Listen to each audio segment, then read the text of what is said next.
So welcome to the Node.js Technical Steering Committee meeting for August 4th, 2021.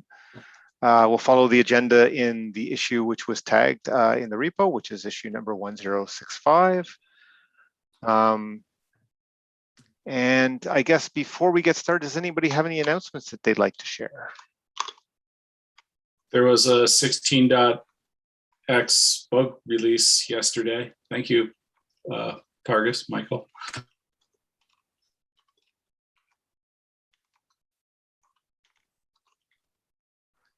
Okay, any others?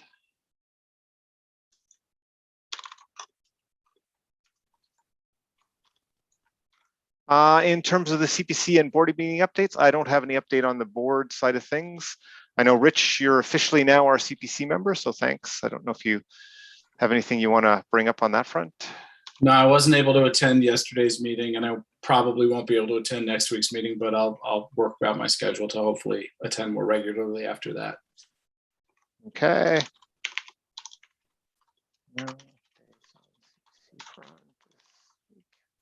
Sounds good. Yeah, next week is a working session, and I think we agreed to cancel it just as so.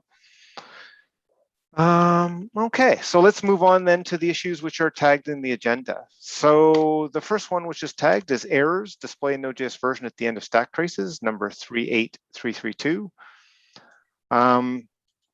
This one I actually added on to the TSC agenda. It wasn't necessarily closing in on agreement in terms of people agreeing that it's worth it. There's some back and forth, so I thought it would actually be good to get some TSC feedback on this to see if we can help nudge that in the right direction.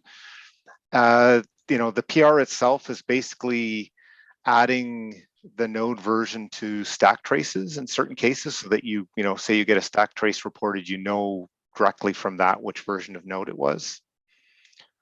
To a number of people, it seems useful, but there's at least one contributor who thinks it's not necessarily worth the trouble.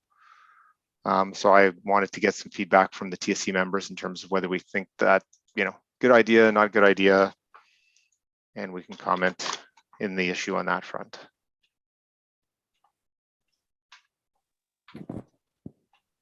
Yeah, just one line summary is the fact that the contention is around, if you can cover it under a flag, then that would solve breaking in the field. But then the whole purpose of getting the Node.js version in the call stack is the fact that you don't need to prepare anything on the runtime to get that information.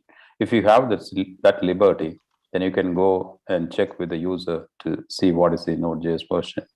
So it's more about usability versus backward compatibility question. How breaking would this be if it was enabled by default? So there could be scripts and other test cases, largely, which expect a certain shape and structure for the call stack trace. And for example, the line number, a specific format, how a stack frame would look like in the call stack message. And the Node.js version coming in the bottom of it would break that static assumption.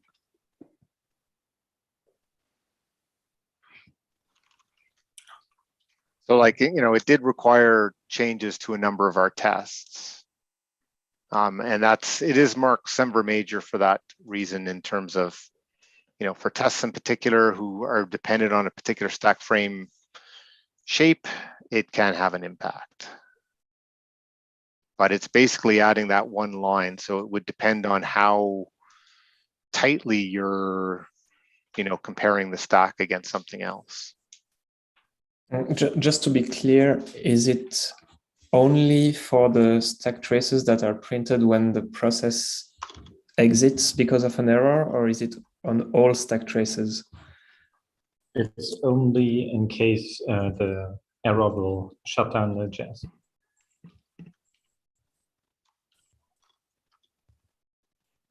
So only for fatal exceptions?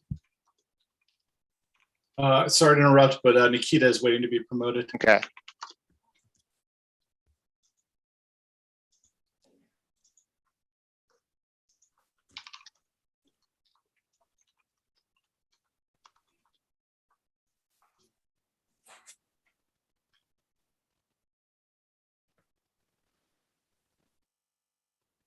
I can quote several instances in the help repo where we had to go back to the user to ask for the node.js version.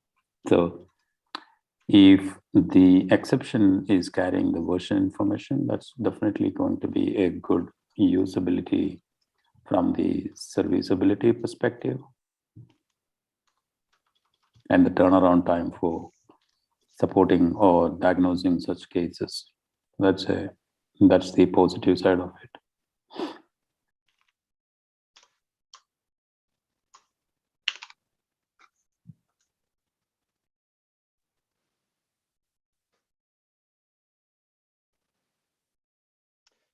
Is it an option to land it as a somewhere major, and if it turns out that it causes huge problems in the ecosystem, then we revert it? It's if we land it in master and we get advanced, like people start complaining, I think we've done that a few times, right? Because I also see the use, like a lot of the Yeah. issues, you know, people copy paste their stack trace, and then you always have to ask about the version. So Yeah. I see the use in it. I think we already did changes on the node stack traces in V15, I think, when we changed the shape of internal modules frames in the stack traces. And I don't think we have got a lot of reports that it was breaking a lot of reports. So, I would think it might be okay to try and see if someone complains. Otherwise, is there maybe any way we could put the version into the lower stack frames? So essentially included in the node file names. So the lower stack frames, when your process actually crashes, usually are node internal stack frames, or like node colon internal main something. Could we maybe include the version there? So it wouldn't actually break the format. It wouldn't add any, it would really only change the file name. Yes, that would also be possible. Sorry, what I didn't quite understand that. Like, it would only change the what name? The name. Sorry, the file name and the stack trace of the internal frames. If we could add that there, I believe that might break fewer things. It wouldn't change the format.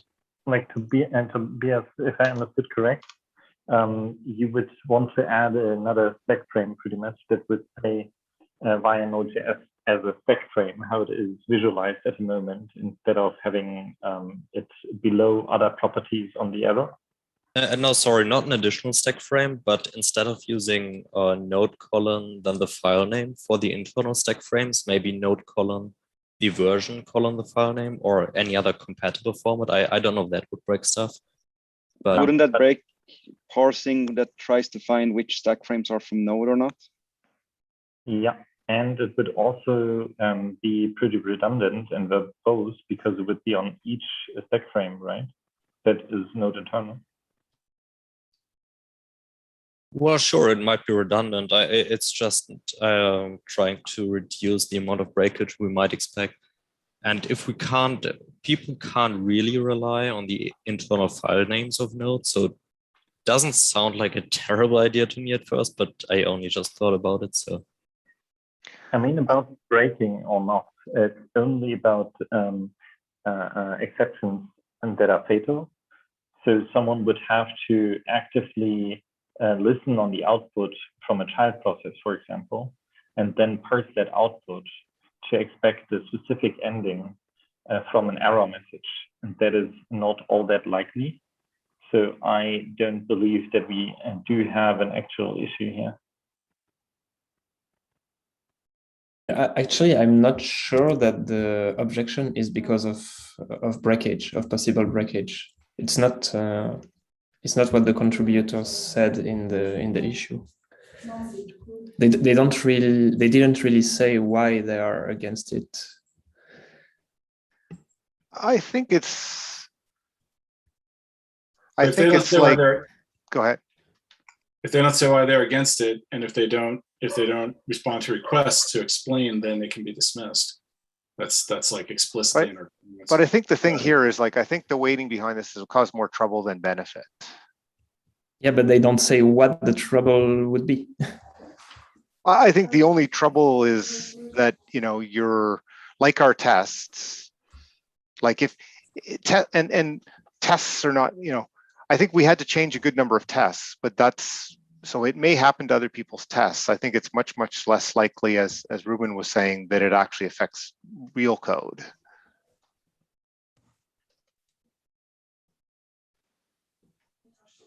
What does the canary in gold mine say about that? Was there a circuit run? Was there a canary in the gold mine run? If not, that would be useful. Yeah, I don't think they're. We proposed to run this at Jim. Not sure whether it was run or not. Looks like it hasn't happened yet, but why don't I just go kick it off right now, just so someone can look at the results when it finishes running. Sounds good. Yeah. But I mean, I'd be in favor. I mean, I don't know, when was the objection made here? Whoops. Too many windows. Okay, so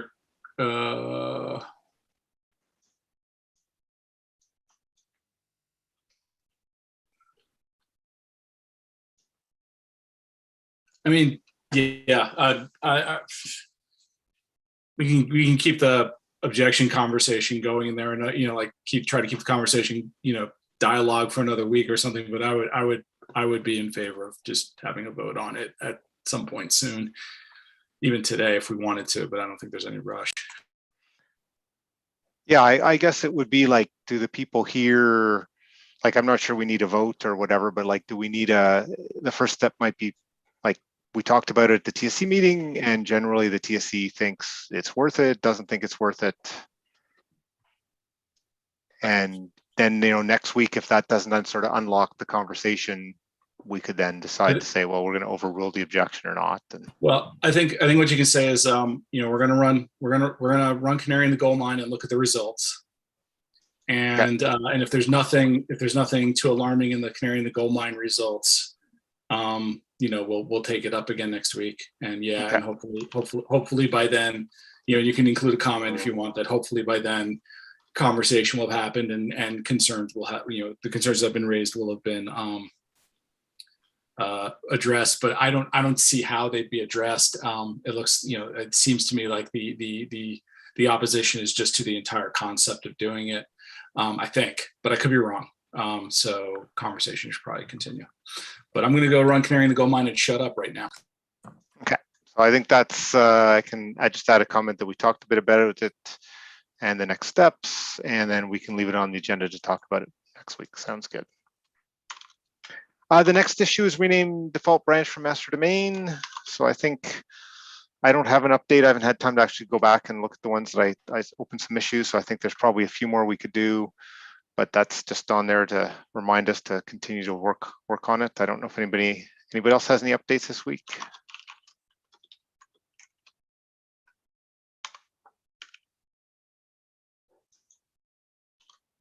If not, let's move on to the next one, which is migration of core modules to primordials, 30697. This one, I think Jarish, you scheduled or led the meeting to discuss it. Yeah, so let's move on. Yeah, good. Yeah, so we met the other day and discussed for more than an hour. Essentially, we spent a good amount of time discussing about the premise of the primordials and various possible reasons why it was introduced in the first place. And then we also looked at why we stopped the migration. Potentially there were two issues. One is the performance and other one is poor readability that's coming out of the migration, because it was not looking like a first-class JavaScript code anymore. And that we see a more problem because new contributors can be more averse to start working on JavaScript. One of the main motivation for new contributors is a JavaScript language. That's the key aspect of the API interface. And then we plan to have one more discussion next week with 4 options in front of us to see which one makes more sense to us. Matteo has proposed one more right now, so we'll be going ahead with that 5 and deliberating to see which one makes more sense. Feel free to join if you are interested. Just for the minutes, is there a time that it's set for, or? I'll just set up a doodle Okay. for next week. Yeah, doodle poll Okay. link is in the issue, I believe, right, Girish? Yeah, it's there in the issue. Anybody else who took part in the discussion want to chime in and add?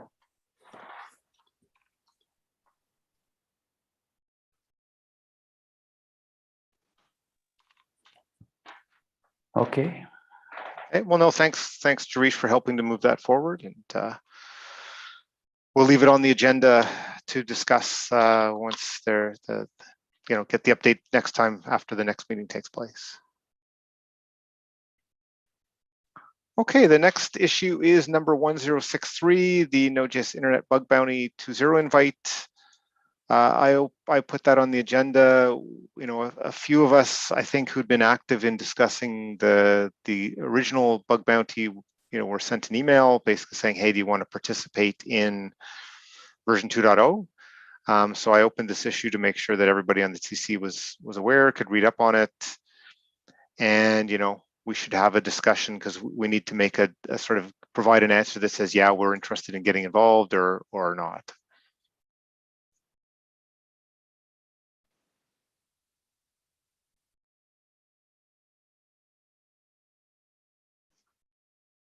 Have people had a chance to take a quick read? I don't know what the best way to kick off the discussion. Like, are there people who think it's a good idea, bad idea? What's the?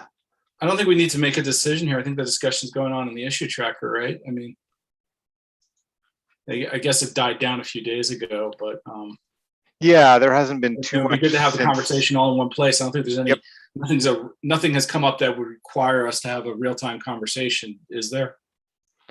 Other than, like you said, it's been 5 days, no new comments, so I'm not sure how active the conversation is.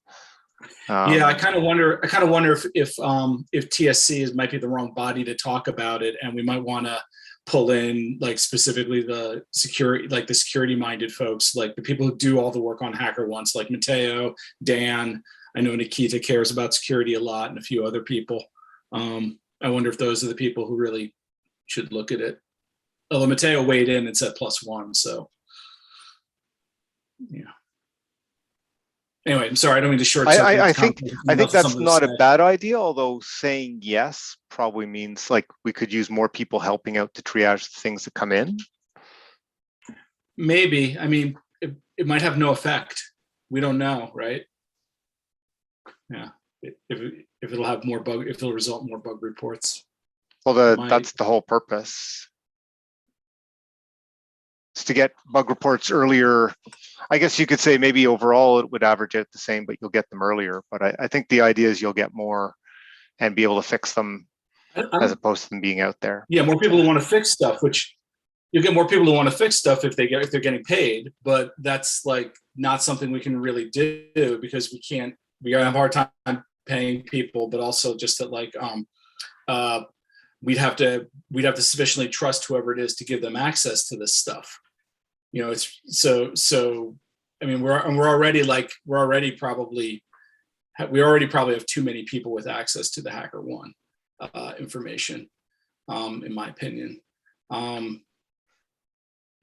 I guess we could have fewer people, but bring in more active people, I suppose. Right. Yeah, that would certainly be a possibility.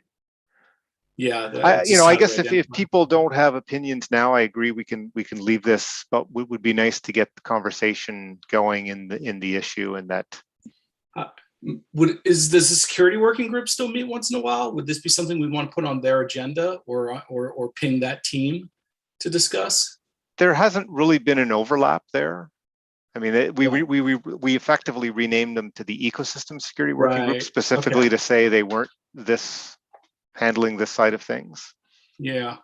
So I don't think there's a fit there. I think this is we manage our incoming, like we as a TSC manage this. That's the people who have mostly access to HackerOne.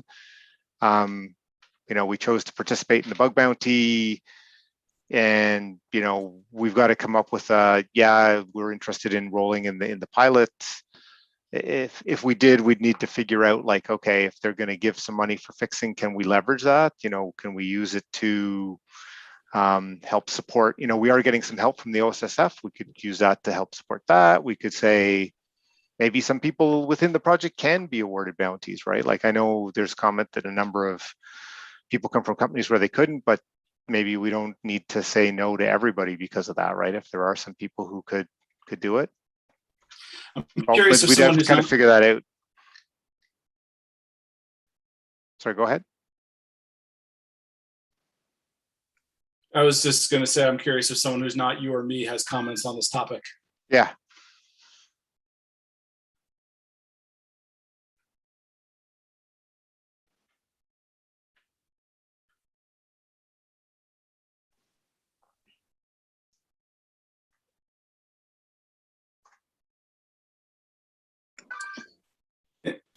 In that case, maybe like, I don't know. It feels like we're pulling in the active HackerOne people would be the right move. Like Dan Bavinius would be a good person, I think, to weigh in on this. Matteo has weighed in. I don't know if Targus has weighed in. He's here. I don't know who else has been active in HackerOne lately. I know I'm leaving people out. Anyway, yeah. I know Dan's away for a number of weeks, so he won't be able to comment in the short term. But I'd say we leave it on the agenda for now. And yeah, if people do have thoughts, if they could participate in the tracker, and then we'll, at some point we'll need to figure out how we close on a yeah. Well, let's say yes or no. I just have a question. Is there a deadline to answer? That is a good question. I'm going to go put that question in the issue tracker right now, since the HackerOne person came in and gave some information. Yeah. We're watching the conversation. So unless somebody else wants to go put it in, I'll go do that right now. Okay. No, go ahead. That would be good.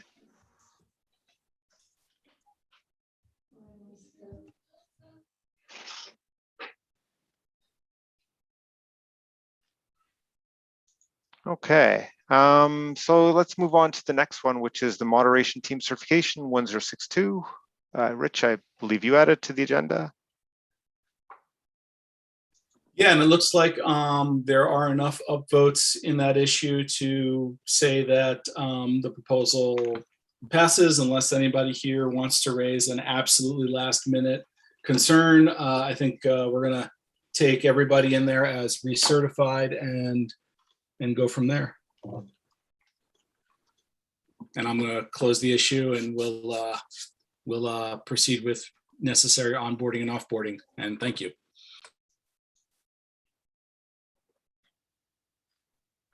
Sounds good.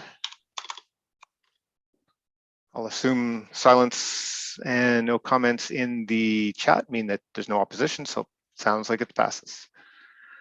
The next issue is to be or not to be in core 1041. So that one, let me open that up. I believe Danielle was setting up a meeting, and there was pretty sure I remember a doodle. Maybe Robert can set this up because I'm sure he's been watching it. Yeah, there's 3 of us that signed up on the doodle. So that meeting hasn't gathered a lot of interest. At least not yet. I'm skeptical whether more people will go in there. I'm not sure who Danielle has included and sent out the doodle to. But yeah, as it is right now, there's no progress. Yeah, I'm trying to think. There's like 6 people who have thumbed up, and I think that's the people who would have been invited to the doodle. Targos, yourself, me, Ruben, Jarish, and Derek non-generic were the thumbs up. Yeah. That's a reasonable guess. Yep. So I think the next step is there'll be a meeting in the next little while. And well, like you said, we'll see who's there. But yeah, it ties in a little in the primordial stuff as well, and those discussions. Because if we are going with the primordial things, then that of course affects also whether something has to be in core or not, or what we do there. Just as a side note.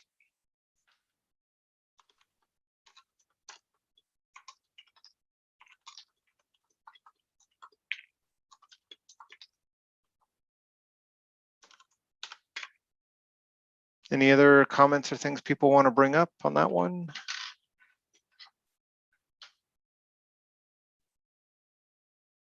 Oops, I have an attendee, so sorry.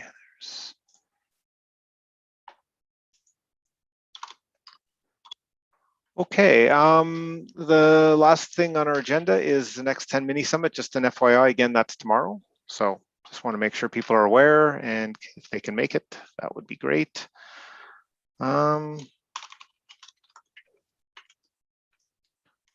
We can now then take a quick look at the strategic initiatives. So let me navigate to those.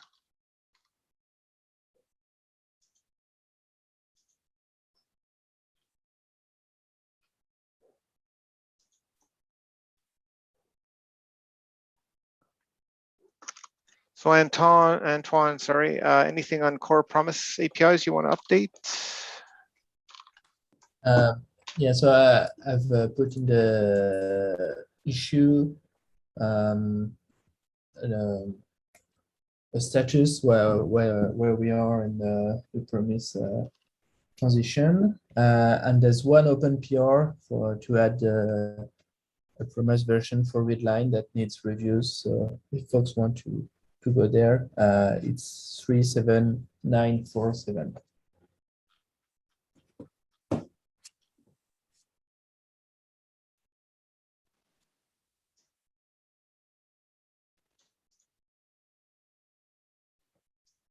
Okay, so I'm just copying some of that into the minutes.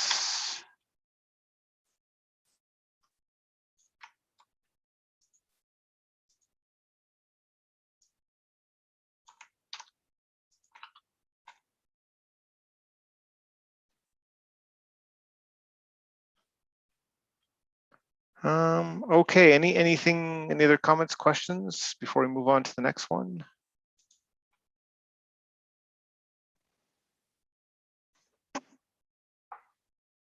I guess the next one that we have somebody here in the who's the champion is Michael on V8 currency. Anything on that front this week? Yes, well, this one is, I also put it in the issue. Let me just find that. So yeah, we now have V8 9.2 in node.js 16 since 16.6.0. And I had no issue when I tried to integrate V8 9.3. So now I'm just waiting on the stable release. And there's also no particular issue in V8 Canary. So all good. Okay, great to hear. Any questions before we move on?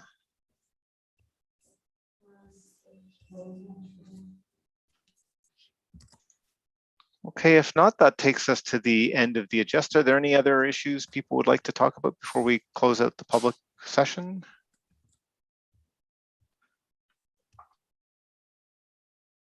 If not, if everybody could hold on, I will